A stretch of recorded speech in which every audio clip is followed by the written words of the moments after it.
Salam dan bahagia anak-anak semua. Pada kesempatan ini saya akan memberikan materi mengenai jaringan komputer dan internet untuk pelajaran informatika kelas 10. Sebelumnya saya ingin menyampaikan bahwa pelajaran yang paling berharga adalah pelajaran yang Anda ajarkan untuk diri Anda sendiri. Adapun tujuan pembelajaran kita adalah kalian bisa membedakan jaringan lokal dan internet dan jenis-jenis konektivitas internet melalui jaringan kabel dan nirkabel. Kemudian, kalian mampu memahami komunikasi data melalui ponsel dan kalian mampu menjelaskan pentingnya proteksi data saat terhubung ke jaringan internet serta menerapkan enskripsi untuk memproteksi dokumen.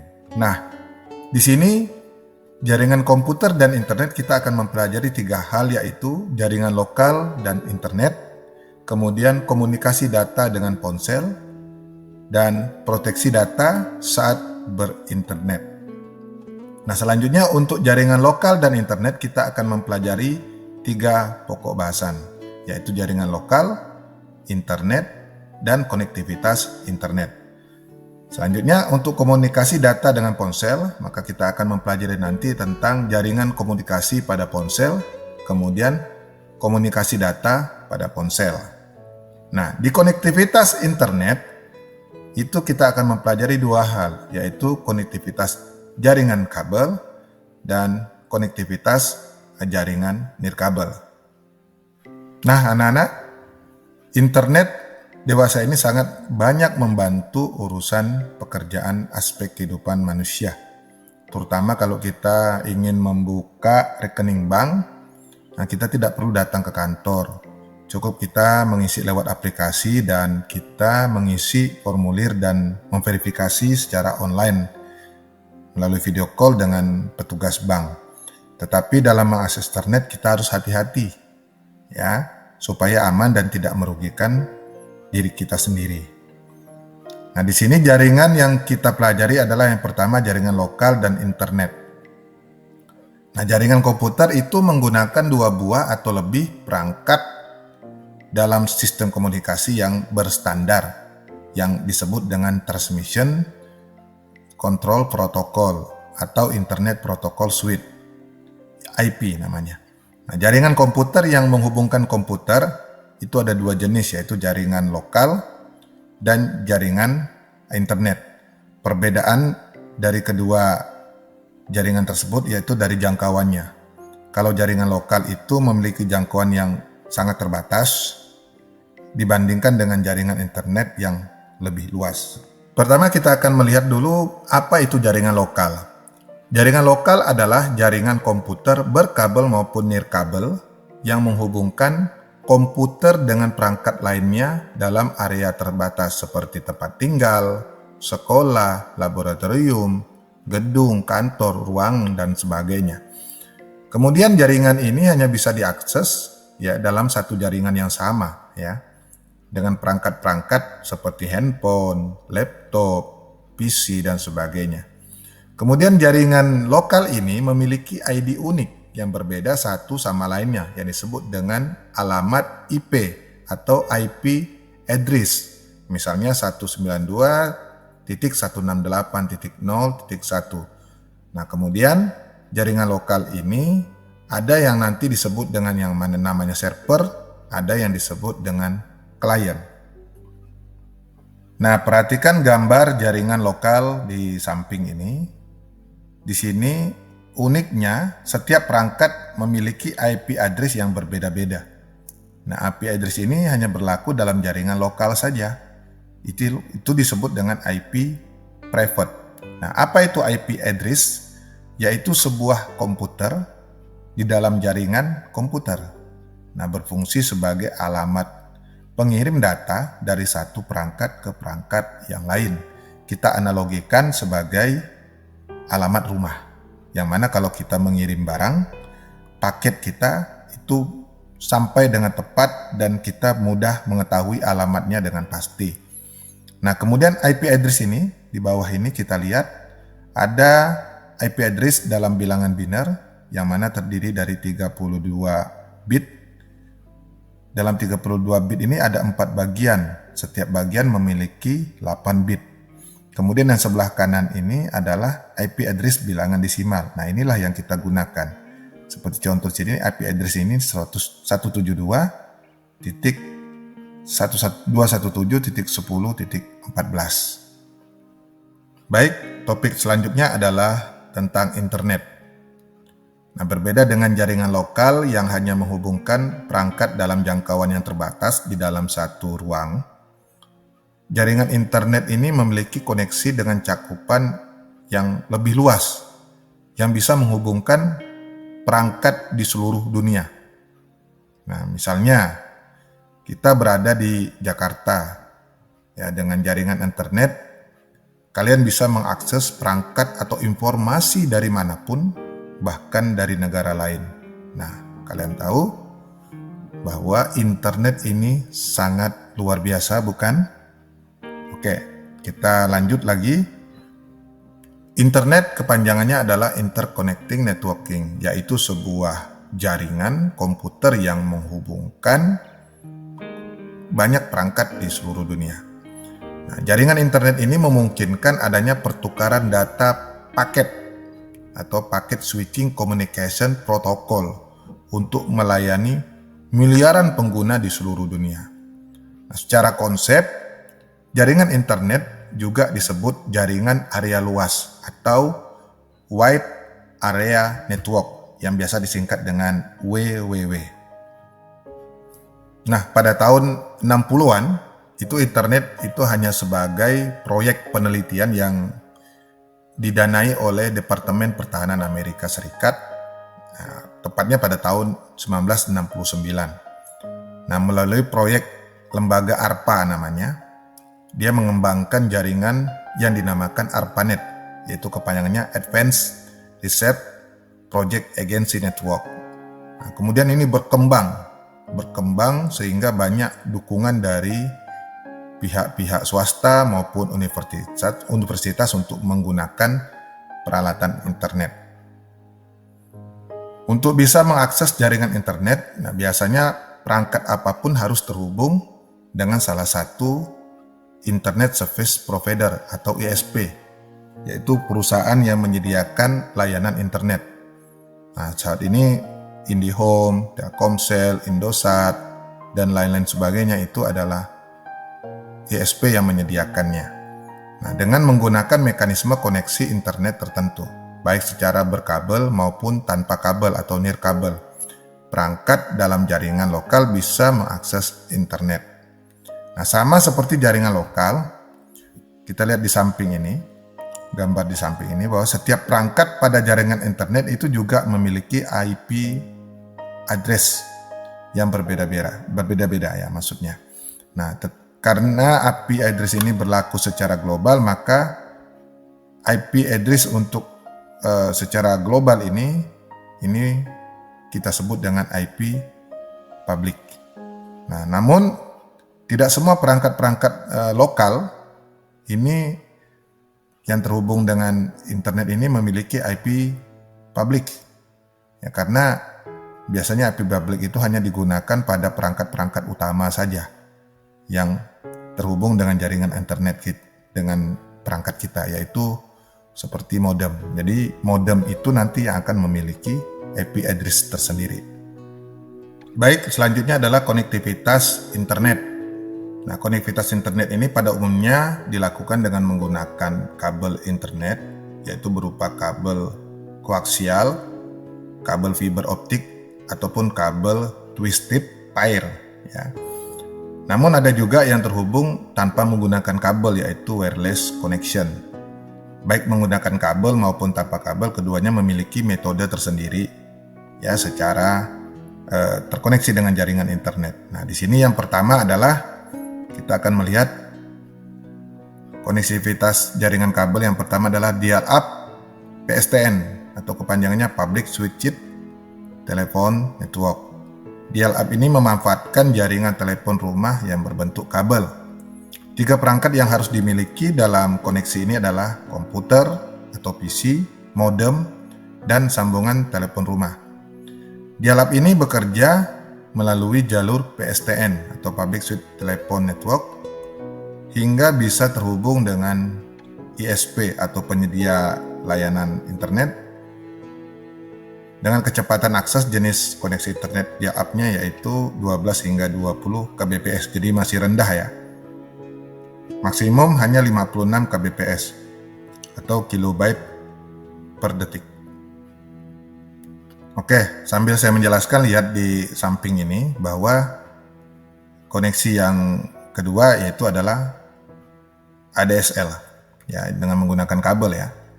ADSL itu atau Asymmetric Digital Subscriber Line itu konektivitas yang prinsipnya sama dengan dial-up yang saya jelaskan di atas tadi ya, yang menggunakan jaringan telepon kabel dengan menggunakan modem ya. Nah, bedanya modem yang digunakan ini bekerja pada frekuensi spektrum 34 kHz sampai dengan 1104 kHz. Nah, berbeda dengan modem konvensional yang bekerja pada frekuensi di bawah 4 kHz. Jadi ini lebih tinggi, lebih besar lagi kapasitas modemnya. Dengan ADSL kita bisa mengirimkan suara hingga fax ke pengguna lainnya dengan menggunakan rentang frekuensi yang berbeda. Terdapat gambar di samping ini adalah perangkat komputer yang memiliki modem masuk melalui jalur telepon. Nah, kabel telepon ini akan ke arah ISP, masuk ke penyelenggara ISP, yaitu disinilah akan saling berhubung dengan internet. Nah, selanjutnya adalah LAN. LAN ini kepanjangannya Local Area Network ya. LAN ini termasuk koneksi internet yang banyak kita kenal selama ini. Nah, sistem kerjanya itu menggunakan satu komputer sebagai server yang terhubung dengan internet. Kemudian dia menggunakan kabel atau antena yang terhubung juga dengan Internet Service Provider atau ISP. Nah, kemudian komputer-komputer lainnya itu hanya perlu terkoneksi dengan server tadi. Ya, bisa mengakses dengan memakai kartu LAN atau kabel koaksial atau kabel UTP. Nah, di sini jaringan koneksi internet dalam LAN ini mencakup wilayah yang sangat kecil. Nah, di samping ini ada gambarnya, bisa kita lihat dengan menggunakan modem lalu berhubungan dengan ISP sehingga kita bisa terkoneksi dengan internet secara luas. Nah, tadi kita udah menjelaskan konektivitas kabel ya. Sekarang kita akan menjelaskan konektivitas nirkabel atau tanpa kabel. Nah, jaringan nirkabel ini juga sering dipakai untuk jaringan komputer baik pada jarak yang dekat atau beberapa meter yang memakai alat atau pemancar Bluetooth maupun pada jarak jauh yaitu bisa menggunakan satelit. Nah, jaringan nirkabel ini tanpa kabel ini biasanya menghubungkan satu sistem komputer dengan sistem yang lain dengan menggunakan beberapa macam media transmisi tanpa kabel seperti gelombang radio, nanti akan kita pelajari, kemudian gelombang mikro maupun cahaya inframerah. Nah, selanjutnya saya akan menjelaskan mengenai beberapa konektivitas pada jaringan nirkabel. Nah, yang pertama adalah kita kenal dengan istilah GPRS. Nah, GPRS ini adalah jenis konektivitas jaringan tanpa kabel yang menggunakan gelombang radio ya untuk mengakses data dan suara. Nah, di sini bisa mengirimkan data dalam bentuk paket ya yang terkait dengan seperti ya pengiriman surel hingga kita bisa internetan atau berselancar di dunia maya. Nah, layanan GPRS ini dipasang pada jenis ponsel dengan tipe GSM atau kepanjangannya adalah Global System for Mobile Communication. Kita lihat gambar di samping ini bahwa internet jaringannya ke BTS, kemudian jaringannya merambat ke HP kita ya. Bisa dilihat di sini. Selanjutnya koneksi jaringan tanpa kabel itu bisa dilakukan dengan WiFi. Nah, WiFi ini merupakan singkatan dari Wireless Fidelity, yang merupakan sistem standar yang digunakan untuk terkoneksi dengan internet tanpa menggunakan kabel.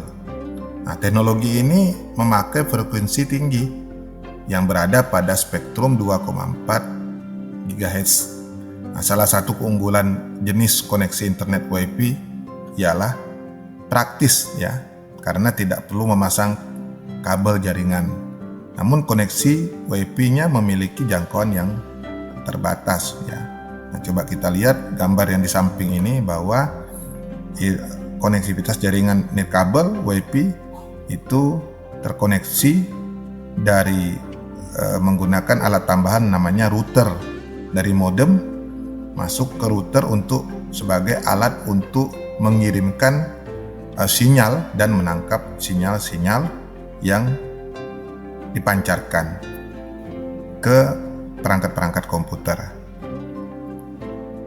Oke, konektivitas jaringan nirkabel selanjutnya adalah satelit. Nah, akses satelit ini jenis koneksi internetnya ini merupakan layanan internet yang memakai antena parabola. Sambil kita lihat di samping ini ya. Gambar di samping ini menunjukkan bahwa antena parabola itu memancarkan dan menerima sinyal ke satelit. Nah, satelit ini mungkin bisa menyampaikan sinyal juga ke satelit-satelit yang lain, sehingga nanti sinyal itu juga ditangkap dan dipancarkan juga ke antena parabola yang lain, sehingga kita bisa terakses ke internet ya, bisa berselancar dengan internet. Namun biaya yang dikeluarkan untuk internet ini sangat mahal, tapi walaupun mahal juga sesuai dengan aksesnya, karena aksesnya sangat cepat. Oke, baik anak-anak. Yang kedua adalah komunikasi data dengan ponsel. Nah, di sini kita akan mempelajari dulu tentang jaringan komunikasi pada ponsel. Nah, komunikasi data itu merupakan sebuah mekanisme pengiriman dan penerimaan data dari satu perangkat ke perangkat yang lain. Nah, ketika kita menggunakan ponsel, baik untuk keperluan kita mengirim pesan atau SMS, atau panggilan suara, atau maupun kita ingin mentransfer data atau dokumen. Nah, di dalamnya ada mekanisme komunikasi data yang terjadi antara ponsel pengirim dan ponsel penerima. Kemudian komunikasi data dalam ponsel ini dilakukan pada BTS, yaitu Base Transceiver Station, melalui beberapa cara dan media, yaitu dengan Bluetooth, kabel data, ataupun melalui jaringan komunikasi seperti CDMA atau Code Division Multiple Access atau GSM, ya, Global System for Mobile.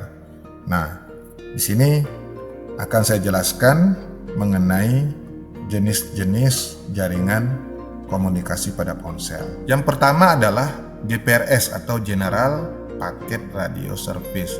Ini merupakan jaringan internet pada ponsel yang memiliki kecepatan antara 38 sampai 171 kilobyte per detik atau per second. Dengan kecepatan ini biasanya hanya cukup untuk mengirim pesan yang tidak terlalu panjang. Nah, mungkin ini di awal-awal tahun 70-an sampai tahun 90-an. Ya.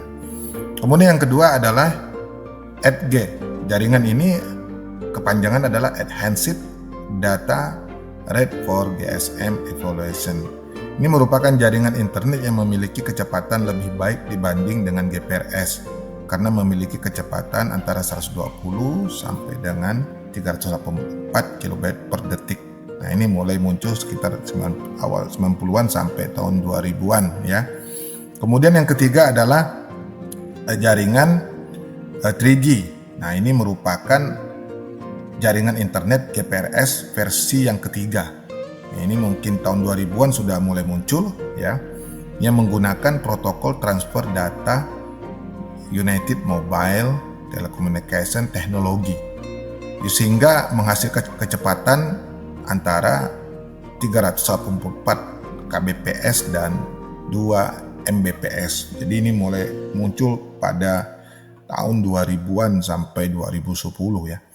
Kemudian generasi berikutnya adalah HSPA atau High Speed Packet access yang dikenal dengan nama 3,5 G ya, dengan memiliki kecepatan 600 kbps dan 10 mbps. Nah, adapun HSDPA ini atau yang kepanjangannya High Speed Downlink Packet Access atau dikenal dengan H+, jaringan H+. Ini mulai muncul pada 2010-an gitu. Ya. Di layar HP kita akan muncul itu. Ini memiliki kecepatan yang stabil yaitu pada spektrum 7,2 Mbps. Nah, kemudian yang keempat ada 4G atau disingkat istilah lain yaitu LTE, Long Term Evolution. Ini merupakan generasi keempat lanjutan dari GPRS yang memiliki kecepatan hingga 100 Mbps. Nah, saat ini hampir sebagian besar ponsel di pasaran sudah mendukung jaringan 4G atau LTE untuk di Indonesia. Nah, kemudian masih ada yang lain yaitu 5G. Nah, 5G ini akan kita jelaskan di kesempatan yang lain. Baik, kita lanjut. Tadi kita belajar tentang jaringan dalam konektivitas internet. Nah, sekarang kita akan membahas mengenai komunikasi data pada ponsel.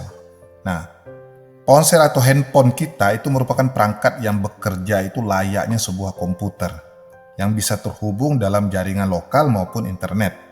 Nah, sangat memungkinkan bagi kita untuk saling melakukan komunikasi.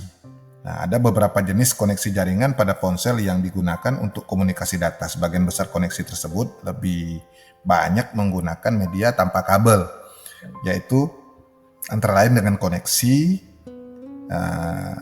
Wi-Fi ya atau Bluetooth. Nah, sekarang kita akan jelaskan satu persatu mengenai peralatan konektivitasnya. Yang pertama adalah koneksi dengan kabel. Nah, dengan kabel kita menggunakan data kabel atau kabel ya yang memiliki port USB. Nah, karena menggunakan kabel jangkauan koneksinya ini sangat terbatas, ya tidak terlalu panjang. Ya kalau kabelnya panjang 2 meter ya berarti jarak kita dengan perangkat lain ya pasti hanya 2 meter saja. Nah, kemudian yang kedua adalah koneksi dengan Bluetooth. Nah, dengan Bluetooth ini istilahnya adalah data tanpa kabel, ya komunikasi data tanpa kabel yang menggunakan gelombang elektromagnetik yang beroperasi pada frekuensi 2,4 Hz aja. Ya, perangkat-perangkat yang menggunakan jaringan Bluetooth ini adalah seperti mouse, HP kita juga, kemudian keyboard dan lain-lain sebagainya ya. Nah, bisa jaraknya mencapai 20 meter. Nah, kemudian yang ketiga adalah koneksi dengan Wi-Fi. Nah, di sini menggunakan bandwidth yang besar dan juga bisa menghemat energi baterai ya. Agak lebih besar dibanding Bluetooth. Nah, dengan Wi-Fi ini jaraknya bisa sampai 100 meter dengan menggunakan bandwidth sekitar 1 Mbps. Nah, di sini di samping kita ada lihat contoh gambar mengenai jaringan-jaringan baik itu kabel, baik itu Bluetooth, dan baik itu adalah Wi-Fi. Oke, selanjutnya yang ketiga, proteksi data saat kita berinternet. Nah, apakah kalian menggunakan media sosial sebagai salah satu sarana telekomunikasi kalian? Ya, saya yakin kalian menggunakannya ya. Nah, tahukah kalian bahwa saat kita menggunakan media sosial, pesan-pesan yang kalian kirimkan itu dienkripsi. Nah, itu artinya pesan atau panggilan yang dilakukan melalui media sosial itu dienkripsi untuk melindungi pesan kita supaya tidak diketahui oleh orang lain. Nah, kita lihat dulu, enkripsi itu adalah aktivitas mengubah bentuk data yang awalnya mudah dipahami menjadi kode yang sulit dipahami. Nah, ini menggunakan algoritma atau bahasa komputer ya. Nah, itu akan kita pelajari pada materi yang lain. Nah, kita bisa lihat di sini bahwa contoh bahwa ketika kita berbicara kepada dari Budi ke Joko itu ada server yang terhubung dengan server. Nah, di antara ini ada hacker ya. Hacker yang berusaha untuk mencuri data kita. Inilah pentingnya enkripsi data ketika handphone kita, perangkat kita terkoneksi dengan jaringan internet.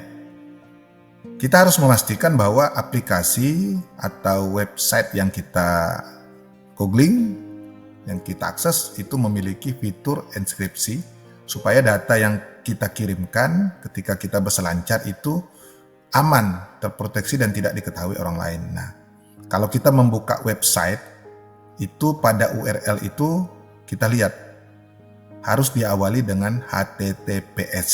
Itu pasti aman. Kalau tidak ada itu, saya yakin itu tidak aman. Apalagi kalau tidak ada ikon seperti ikon gembok, ya, kunci, ya, di sampingnya. Nah, di sini apa itu HTTP? Kepanjangannya adalah Hypertext Transfer Protocol. Itu adalah protokol yang mengatur komunikasi antara klien dengan pengguna komputer. Nah, kemudian selain itu juga harus ada HTTPS. HTTPS ya adalah versi HTTP yang lebih aman yang mampu menjaga keamanan yang sedang terproses. Pada umumnya, cara komunikasi antara klien dan server itu ialah klien melakukan request ke server, ya. Kemudian server mengirim respon terhadap situs web. Nah, respon yang dimaksud dapat berupa file yang akan ditampilkan di browse, tampilan file atau tampilan gambar atau tampilan situs. Semua kegiatan itu diatur oleh suatu protokol yang namanya HTTP. Nah, seperti itulah kalau kita ingin memahami apa itu HTTP. Nah, sayangnya HTTP ini tidak menjamin keamanan data sehingga ada potensi data bisa dimanipulasi. Nah, itu udah pasti tidak ada yang aman. Tetapi kalau ada lambang gembok dan ada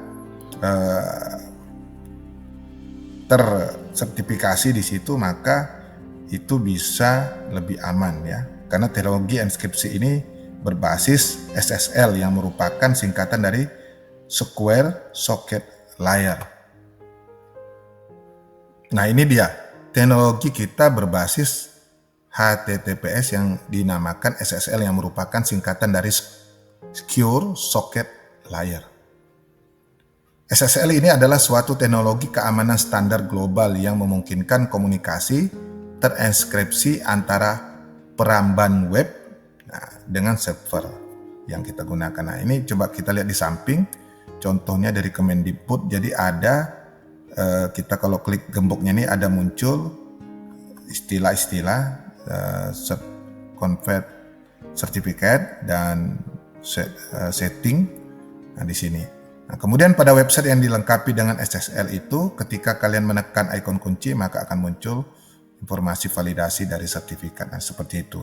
Nah, bagi kalian yang biasanya menerima pesan-pesan dari sosial media seperti WhatsApp, SMS dan sebagainya, nah, kita lihat di gambar di samping ini. Biasanya ada tertulis surat undangan pernikahan digital, itu biasa pesan surat undangan, email, foto, ya. Ada tertulis APK. Ini yang sekarang sering marak ini. Ini hati-hati, jangan diklik. Kalau bisa langsung di-delete, langsung diblokir walaupun itu dari teman, walaupun itu dari orang yang tidak kenal. Biasanya kalau dari teman berarti HP-nya sudah disadap atau dihack. Nah, ini adalah malware atau istilahnya adalah aplikasi selundupan yang masuk ke dalam handphone kita. Apabila kita mengklik bahkan kita menginstal, maka dipastikan HP kita datanya akan terbuka dan dicuri sama hacker. Nah, selain dia mencuri data kita, dia juga akan merusak handphone kita. Bisa dia mengendalikan handphone kita, dan Anda bisa bayangkan semua data bank, data pribadi kita, bahkan mobile banking, nah dia bisa sedot. Karena sekarang sudah banyak kasus ya, beberapa orang-orang yang punya duit banyak di mobile banking itu bisa dicuri hanya dengan dia mengklik ini ya. Nah, hati-hati. Apabila ini ada, langsung delete. Nah, mari kita kabarkan informasi ini, bijaksana kita dalam berinternet. Demikian materi tentang jaringan komputer dan internet, mudah-mudahan bermanfaat buat kita semua. Terima kasih, salam dan bahagia. Assalamualaikum warahmatullahi wabarakatuh.